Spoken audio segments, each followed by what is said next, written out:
خوش اومدید به یه ویدیو جدید از کانال من. ممنون میشم ویدیو رو لایک کنید و کانال من رو سابسکرایب کنید.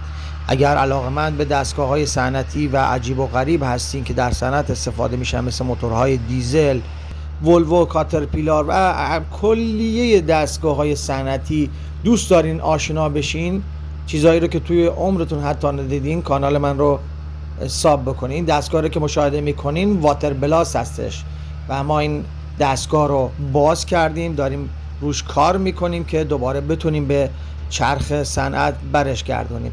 یه موتور دیزل داره و قسمت بعدیش هم پمپ جابجایی مثبت. دیزل تولید انرژی میکنه و پمپ رو میچرخونه و پمپ هم یه فشاری حدود 3000 PSI سطوح رو تمیز میکنه برای شستشوی سطوح، برداشتن زنگ و مثل یک جت عمل میکنه.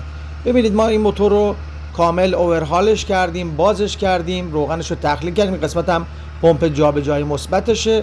اگر دوست دارین ویدیو کاملش رو ببینید، من توی کانال براتون بارگذاریش میکنم. ببینید گیج داره و میتونیم فشار رو تنظیم میکنیم و این هم قسمت پمپ جابجایی مثبتشه. بسیار بسیار قدرتمنده دوستان، خیلی خیلی